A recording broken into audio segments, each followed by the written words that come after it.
closer to the presidential elections, immigration has become a very popular subject here in Texas. However, throughout history, immigration has intentionally forced Hispanics out of history and reminded them that they are not wanted. In 2016, Senate Bill 4 was introduced to the Texas legislature. Later, in 2024, the legality of the bill was handed over to the Supreme Court, and now the Fifth Circuit Court of Appeals for review. Although the bill has not been enacted, its original purpose is to authorize police to arrest people suspected of having crossed illegally. This means that not only will federal officials be in charge of immigration at the Texas border, but now even regular Texas officials. Now, according to the Texas Tribune article, the law is not meant to target immigrants already living in Texas, only those who have recently crossed. However, Alain Cisneros, Executive Director of Immigration Civil Rights Organization FIEL, believes that aside from SB4 possibly causing an increase in racial profiling, there might also be a political beneficial motive for Greg Abbott, governor of Texas, to want to pass SB4. Quiere ser el escogido del presidente Trump en su próxima campaña electoral. Y él lo está marcando muy bien. Y históricamente de Texas salen estas leyes que van y llegan al Congreso y al Senado. Furthermore, Abbott has made immigration one of the top 10 most concerning issues for Americans, according to a recent Gallup survey. Dr. Miguel Levario, Associate Professor of U.S. History and Borderlands Studies at Texas Tech University, helps us answer this question.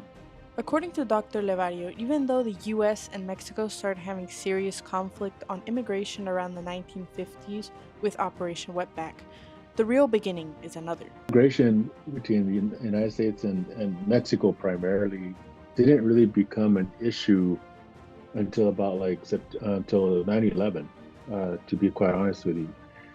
Prior to 2001, the border was essentially, I wouldn't say open, but it certainly wasn't as militarized. It wasn't as rigid as it is today. 9/11 certainly changed all that, and the irony is that was during the George W. Bush presidency, where he had just left the governorship of Texas, and where during his governorship there was a very cordial, very amicable relationship between Texas and Mexico. Now, before we go any further, let's step back to 1924 when the U.S. established a border patrol due to the surge of mostly European immigrants. Around this time, Border Patrol was just a small border guard, and according to data from the Department of Homeland Security, it wasn't until 1965 that the Border Patrol budget was finally invested in. But why 1965? Well, in 1942, the Braceros program was created, giving several Mexican men legal status in America to work on short-term contracts. However, once it ended in 1964, it turned legal migrant workers into illegal immigrants. From this moment on, Hispanics in the southern border are seen as a threat, and this fear is fed through the media and politics. This control of the narrative begins in 1954 when Operation Wetback is created and known to be the biggest mass deportation of undocumented workers in U.S. history. This program would take Hispanics, legal or illegal, into cages and leave them in Mexico, completely disregarding their true homeland. Additionally, later in the 70s, the media comes into control of the narrative through magazines, using propaganda to instill fear into Americans about the immigrants coming in from the southern border. If this wasn't enough, in 1980, large numbers of Cubans traveled to the United States to escape communism on the Mariel boat lift. Because of the type of people that were coming at that time, there was a lot of concern that they're going to bring crime and they're going to bring, not their best. And in some cases, they really didn't. He did empty out the prisons and some of the jails. He did empty out some of the mental institutions. So there were a lot of people with mental health issues. Equally important, in the 80s, the United States was in its final stages of the Cold War, and according to Dr. Levario, the United States took advantage of Central American immigration, especially the infamous Salvadorian gang MS-13. It's pretty active during the 1980s and early 90s, during the height of the gang violence throughout the country. Okay. They were a part of that, but they were also sort of a paramilitary force in El Salvador that the United States trained and equipped in fighting the democratically elected leaders of that country. However, while the United States is receiving several negatives from Central American immigration, including an increase in crime and gang violence, Dr. Levario clarifies. I wouldn't say it's true, it's not accurate, because there's a number of other factors that are playing in at that time that can contribute to the increase in violence or the increase in crime or the increase in whatever.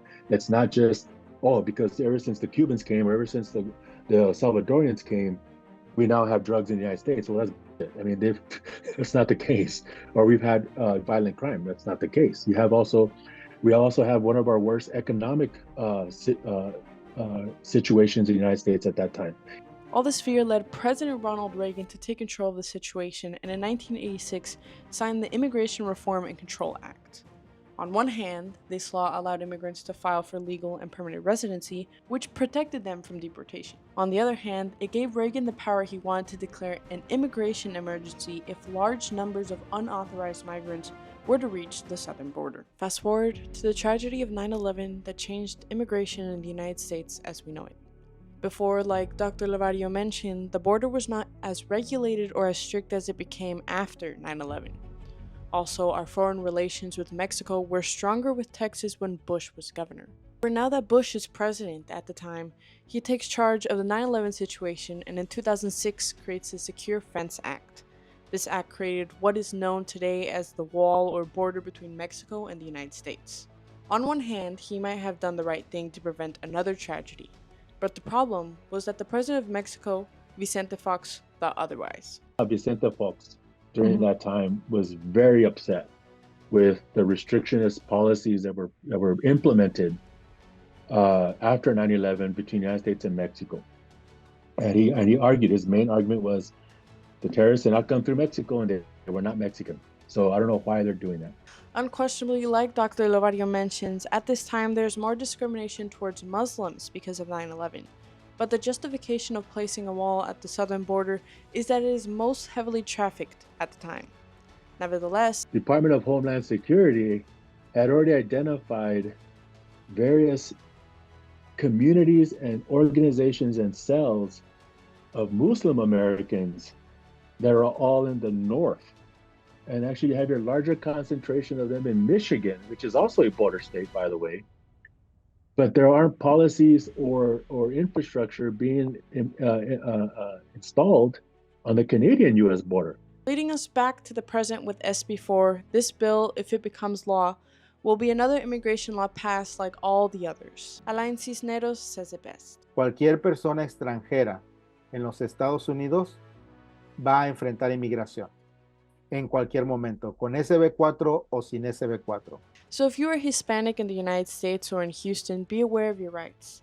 FIEL Houston offers SB4 workshops that offer guidance in case of a traffic stop. As we've seen, Hispanics are and will continuously be seen as a threat. But as Cisneros mentions, the Hispanic community is only left to prepare themselves for any situation. My name is Taboada-Palau, COM 3316.